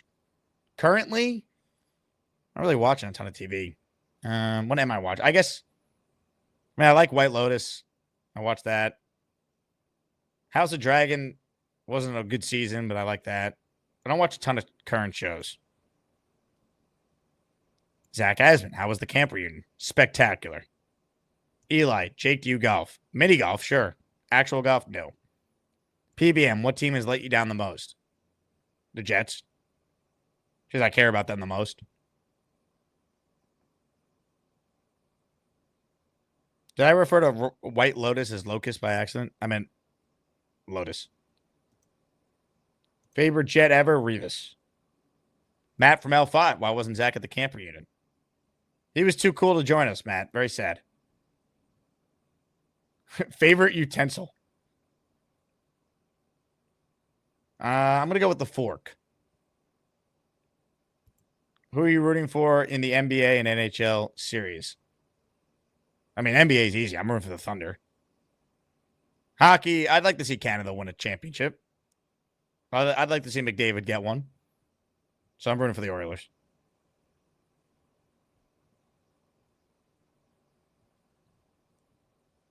Jimbo, what bad take is Frankie going to spew later? And will it be worse than Rattler's good? It's unlikely for him to top that one, but I don't rule it out. All right, Frankie's, once again, he's a loose cannon. Dixon says, Jake Asman, not a big sport guy. I respect the sport. Nerf Herder, how far can you throw a football? Over the mountaintop. Indy Jets, what SPF do you use? 4,000? 7, actually. Brooklyn Boys, can you name every state capital? No. Mike Dems, what's the most useless talent you have? Name a season that the Jets have had since like 2004, and I could almost immediately tell you what their record was. Completely useless skill, but I could do it. I could probably even do pre-04, but like I'm pretty confident 04 on. Eli, favorite state you visited? Ooh, good one.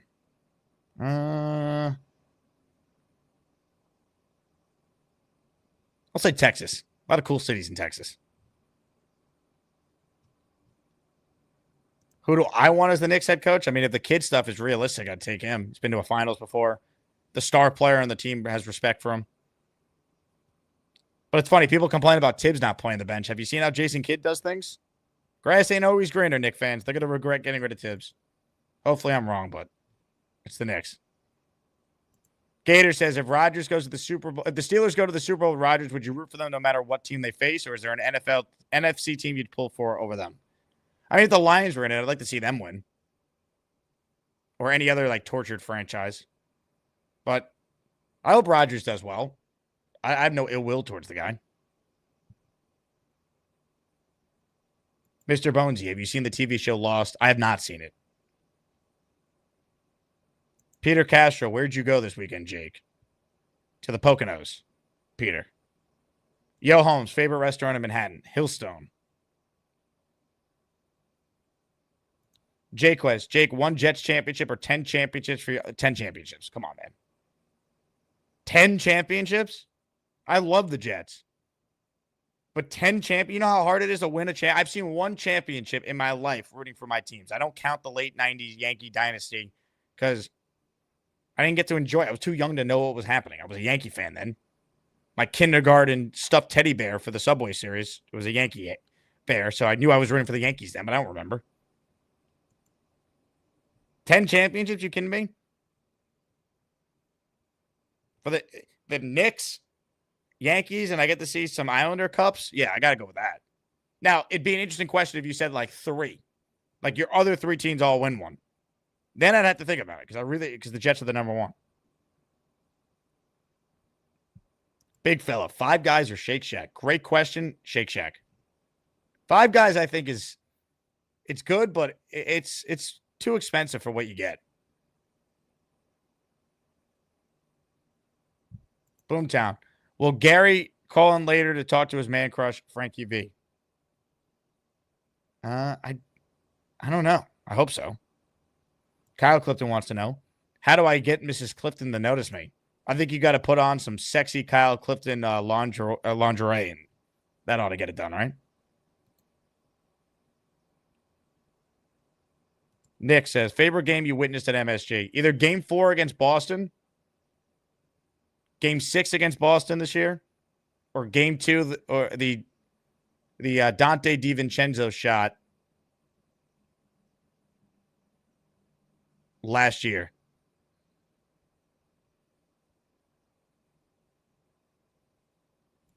Ricky says, Jake, what's the strangest question / call you've had on the radio?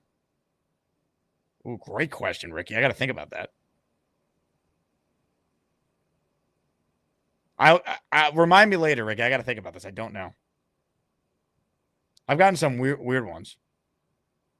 Ricky says, I just finished watching The Boys. Oh, I forgot about The Boys. When's the new season coming out? The Boys is right up there with any show I'm watching right now.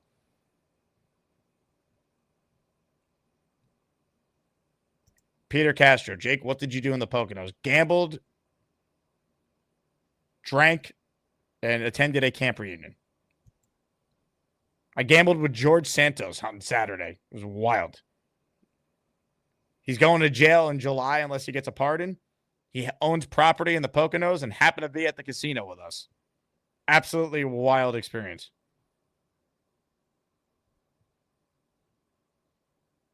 DFS says, have you been to Peter Luger's? And if so, what do you rate it out of 10? I have been to Peter Luger's. I'd say it's like an 8 or a 9. 8.5. I don't know. People say it's overrated. I think it's really good. I enjoy it. Green Gang, do you know if you're going to the Jets-Ravens game? Most likely I'm not. Gator says, I still need to watch season 1 of True Detective. I do. Maybe I'll do that when I finish Suits. Brooklyn Boys goes, Chick-fil-A 1, Cane's 2, Sweet Chicken 3. I don't think I've had Sweet Chicken. I would have Cane's 1, Chick-fil-A 2. Black Gypsy's excited for my rant after game saying he stinks, Field stinks. I hope not. I hope he's good.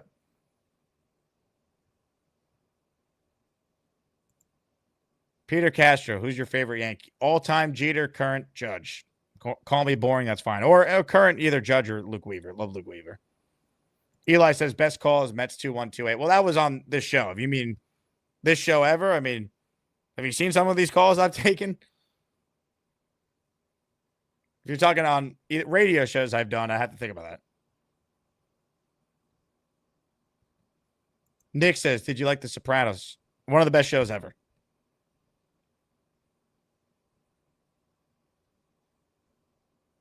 Matthew says, Jake, are you a fascist? Only against you. We'll see you in 5.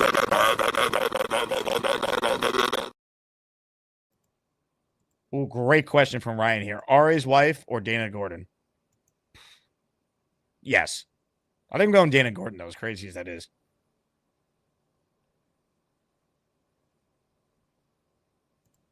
Brooklyn boys. Best Brooklyn slice out there. You would know, Josh, because you're the Brooklyn guy. I would say Lane Industry, right? Matthew's in timeout for 5 minutes, but he did ask, where am I in suits? I am near the end of season 7. So then I'll have 2 seasons left after. Jason says, thoughts on the Stanley Cup Finals? I only saw game 1. I was out Friday, so I missed a lot of game 2. I had it on in the background. They've been great games, though. I mean, the series last year was incredible, and we're off to a great start here. Chicken Jenkins, who are your favorite MMA fighters? John Jones, for sure, because he's from Endicott, New York, which is next to Ithaca. So he used to come to the bar I was at in college and bought me and my friends drinks one night, which was awesome. There's a photo on my Instagram from like 2014 of me with John Jones. When Conor McGregor was McGregor, who didn't love that? He was electric. I like Poirier, though. Huge Dustin fan.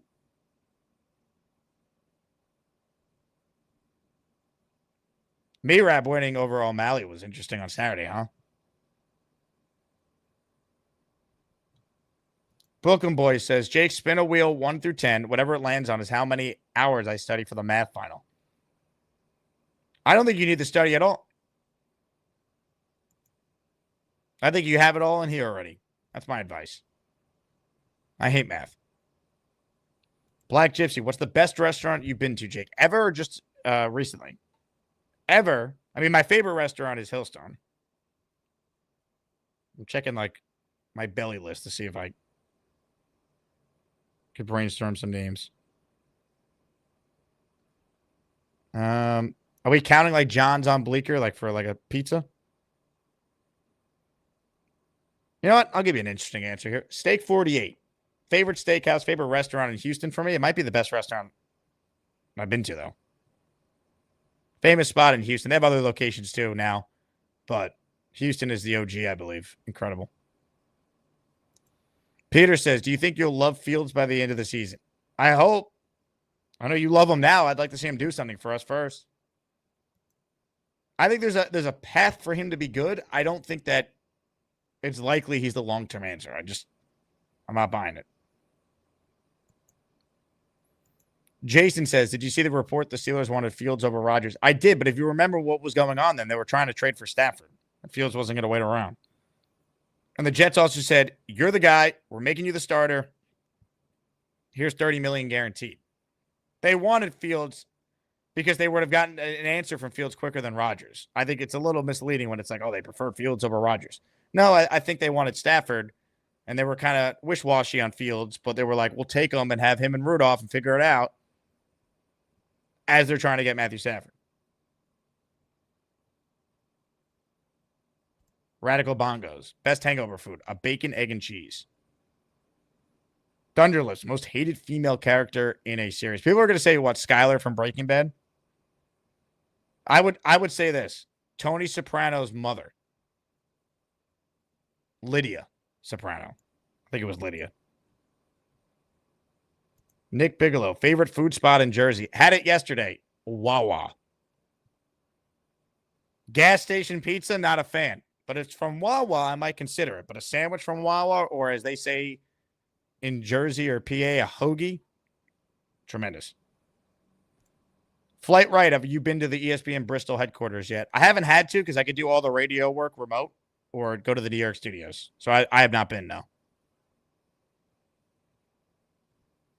Dixon says, hot take, Joe's Pizza's mid. I think Joe's is awesome. I think people hate on it because it's like such a known spot. But you want a good slice, you know you're getting a good slice of Joe's. Wow, we've done 20 minutes of Ask Jake Anything. Good idea to young Josh for this suggestion. Jake, which Jedi would you want to be your mentor? A little Qui-Gon Jinn action, baby. Look, my brother, I just saw he responded too. We're aligned there. Green Gang, are there any field passes left for the Panthers game? Yes, because we went from 45 to 75, but I'm thinking we're going to have around 100 people, and right now there's about 20 field passes left, so go quickly. Mike says, favorite/least favorite Asmaniac of all time. I love everyone, Mike Dems. And least favorite is either Bang Mateo, Jets Forever, throw Allen in there.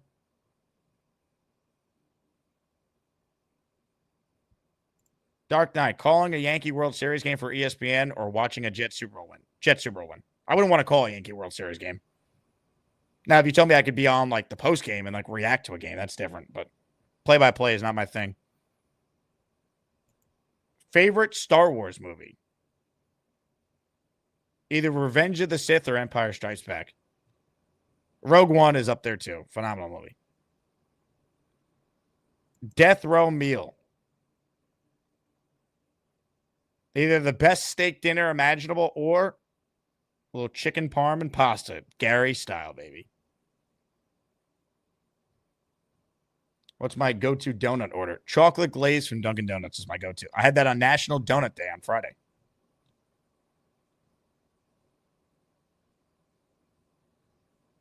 Do you have a fantasy football team? Yes. I was in a league of Asmaniacs this past year. Big fella, do you like sushi? And if so, have you been to Nobu? Never been to Nobu, and I lived across the street from a Nobu in Houston. I never went. Boomtown, what's the best meal you can confidently cook at home to impress a guest? Make a mean Easy Mac, Boomtown. Nobody can heat that up in the microwave quite like I could.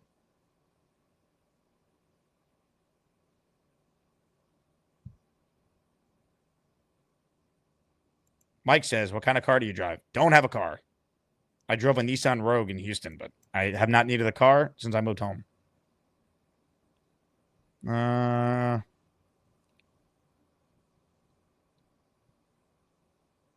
Ricky says, the way Glenn talks about a dual threat QB and where the league's going, I could see us taking Sellers if Fields doesn't work. Well, it sounds like Sellers could be the first quarterback taken, so you'd have to be pretty high for him, but things change. Jason says, Vernon Golston or Zach Wilson, who was the bigger bust? I mean, in Jets history, it's Zach because he played more. He was a quarterback. Golston's up there too, but it didn't hurt the Jets as much because they already had a good team around him. Hank G, have you ever been to Europe? Yes, London last year. First time for the Jet game. Big Fella says it's a sub in North Jersey, a hoagie in South Jersey. Thank you to Big Fella for being from Jersey to clarify. Kikuchi, boobs or cheeks? The answer is yes. I don't discriminate. Jason says, which FAN personality would you most want to co-host a show with? You and Summers would be fire. Oh, I'd love to do it with... Can I say Joe? Even though I basically get to do that every Monday with him during the season? It's either Joe or Evan.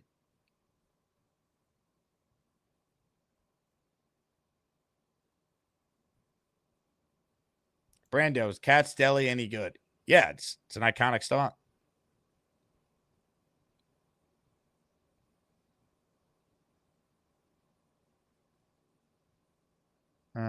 Brooklyn Boys, best pickup line.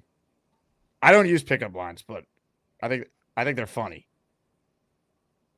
What's the one? So here's a funny one that I think is funny.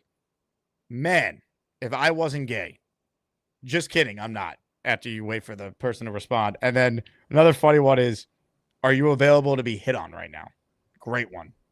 Use that, Josh. I'm telling you, that will work with your high school classmates. Go get them.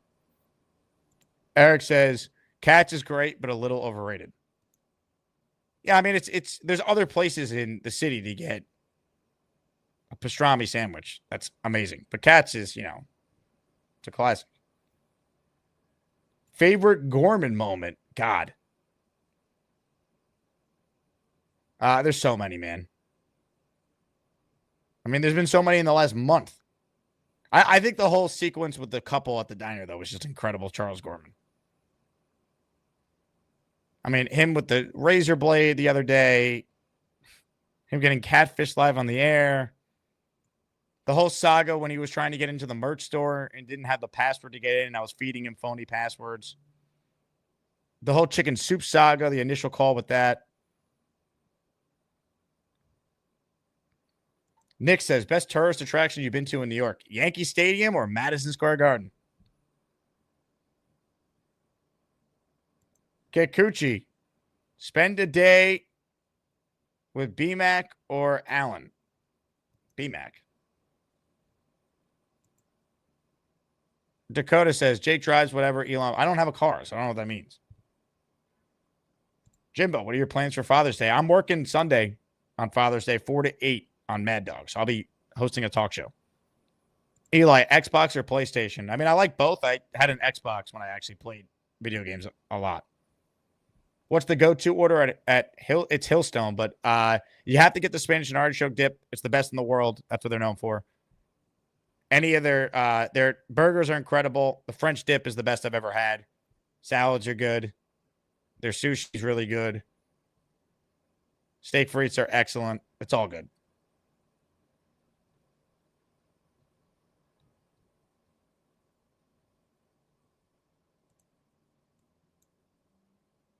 Matthew Smith with a super chat trying to spoil suits. I already knew that, so nice try. And I'll tell you what, Matthew Smith, for trying to be a dick in the chat, right? Trying to spoil a show that maybe other people were going to watch. You're done for the day. If I see your comment show up, you're gone immediately. You tried to ruin a TV show for me. Luckily, I already knew, so it didn't matter. But hopefully other people didn't have that show spoiled for them if they were interested in maybe watching it. J-Quaz, what do you miss about Houston besides cost of living? The food and my friends.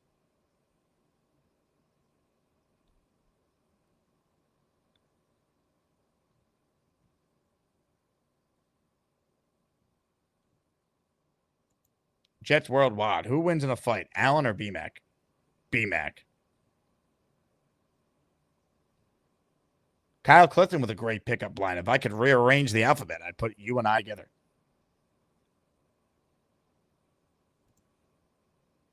Jimbo, Jake, by next offseason, will you get a Gourmani on the toilet call? I wouldn't rule it out. Boomtown says you could do a tournament with top Charles moments alone. We really could.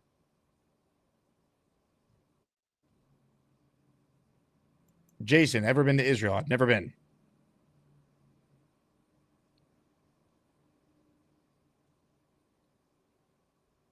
DFS, Jake, could you live in a tiny New York City apartment? I mean, I kind of do now. Now, I'm actually very happy with my apartment. But, like, that's New York, man.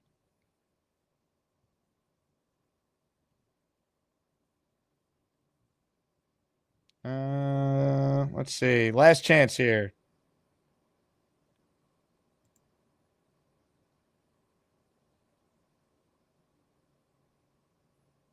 If there was an Asmaniac Royal Rumble, who would you bet on winning it? And everyone's in it? Man. Big fella would have to be up there. He's gigantic. Big Rob from Glenhead would have to be in there. Nick Shine's a big dude. Got to throw him in there if we're counting Nick. Kyle Clifton absolutely needs to be in there. I don't think people realize how gigantic Clifton is. Kikuchi says, who respects women more, BMAC or Gary? Great question. I think the answer is, man. I think it's Gary, but it's a real conversation. I think it's Gary. Because Gary does have a daughter. And she's awesome. And I don't think Gary would ever say that he'd go to a strip club as a way to respect women, as BMAC did. But it's close. Eli says, did I get a chance to watch Charles' breakdown of Superman versus Batman? If so, what are your thoughts? I have not. I have not. I guess I got to check it out.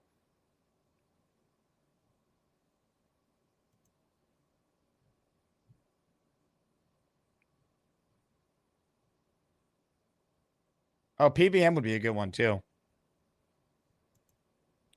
Jimbo says Rob, Nick Shine, Big Phil, and Kyle Clifton. I could see that.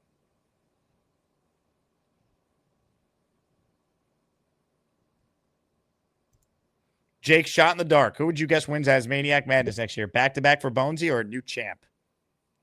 I have no idea, Jimbo. It's so hard.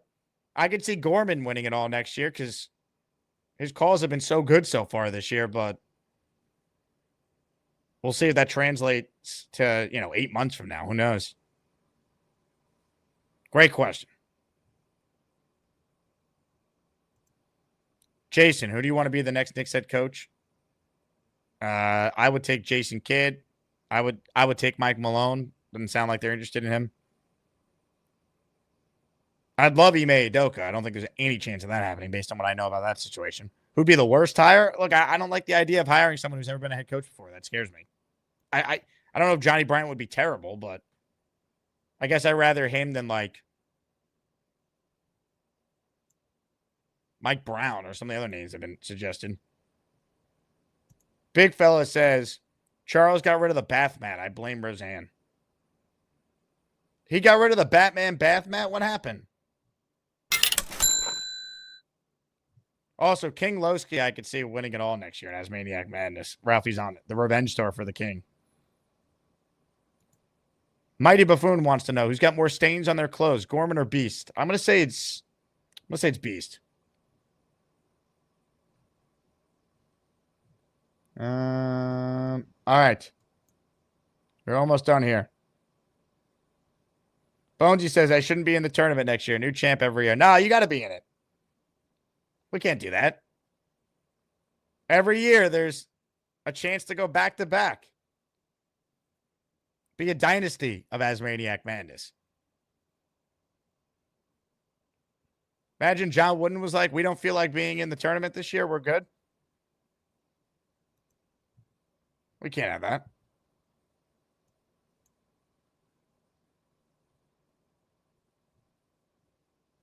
Mr. Bonesy, whether he likes it or not, he's in the dance. Ladies and gentlemen, one last call. I'm hoping this works because if it does, I think here's a guy that I think has a legitimate chance to win Asmaniac Madness next year. Ladies and gentlemen, let's say hello right now to Mikey Midnight. Hello, I'm Mikey. I'm Bobby's little bro. Have you seen Jake Graves? She's so beautiful. I love my boy Jake, but not in a gay way. I am so happy. I'm not going to touch anything, I promise. Mikey. Hey, hey. Mikey, how are you, man? Good, great to see you. Why do you sound like you're underwater? No, I don't know my microphone, mate. I don't know. You look great. We just can't really hear you that well. I think my mic. What? Yeah, I got to see your friend on who took over your show Saturday. He was so cool. I don't know what you're saying, but it sounds great.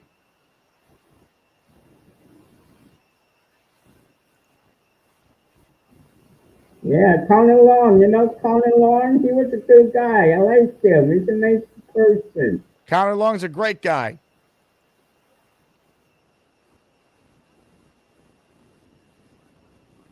Yeah, and you too. Jake the man. Jake is the man. Jake is the man, right? Hey, Mikey, did you drop your mic and beer? That's what Nick Shine is saying. No, I'm right here. I'm really good. No. I had to ask Bobby to fix it. Yeah, you got to have Bobby figure out why we can't hear you so well. Hey, Mikey, say man the torpedoes. Uh-huh. I love you guys every day. I do love everybody. Man the torpedoes. Oh, no.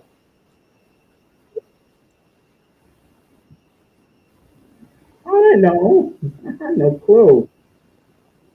I have no clue. I'm sorry. You like the picture of my partner? Did you call Nick Shine yet today? No.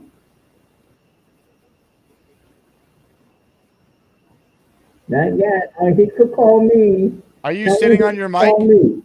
Tell him to call me. I will show it. No, I got to.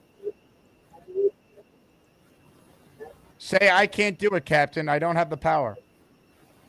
Yeah, I don't know what happened.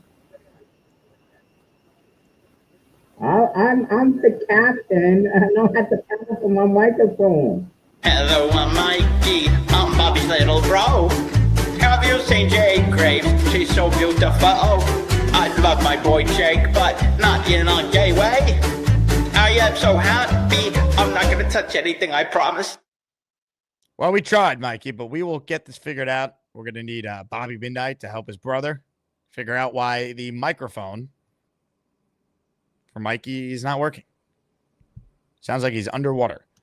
Real quick before we leave, we mentioned Nick Shine. Nick is joining me at our Carolina game, October 19th. Lot E26, we're going to have info on the tailgate once we lock in how many people are coming. If you already have tickets, I know a lot of, obviously, Jet season ticket owners watch this show. If you want to join us for just the tailgate, you certainly can, even if you're not sitting with us for the actual game. So stay tuned for information on that. And if you have any questions, feel free to reach out. Remind you to join the Patreon. I'm going to send Gator the list of names at the end of today. We've had a lot of new Patreon members, so I waited. But we updated at the beginning of every month, and it's already June 9th already. So I will get Gator the updated name. So if you became a Patreon member in the last week, we will get you in there to the countdown ticker. Again, thank you all for your incredible support. We are back with Frankie V this afternoon, so I'm looking forward to that. I will talk to you guys soon. Like the video, subscribe to the channel. We'll talk to you next time. Go Jets, everybody. Yeah, we're losing him, guys. So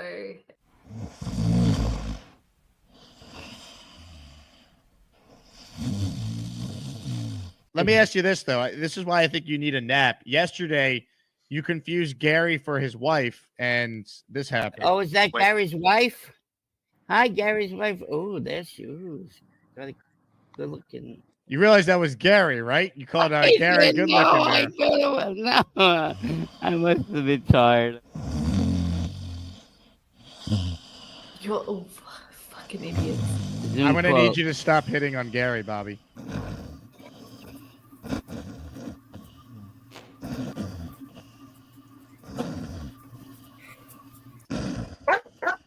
What's everybody doing? I'm going to bed. Have a good night.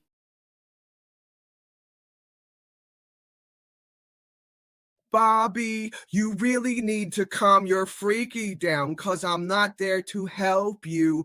Oh, wiggle, beagle, beagle, deedle, deedle, beagle, beagle.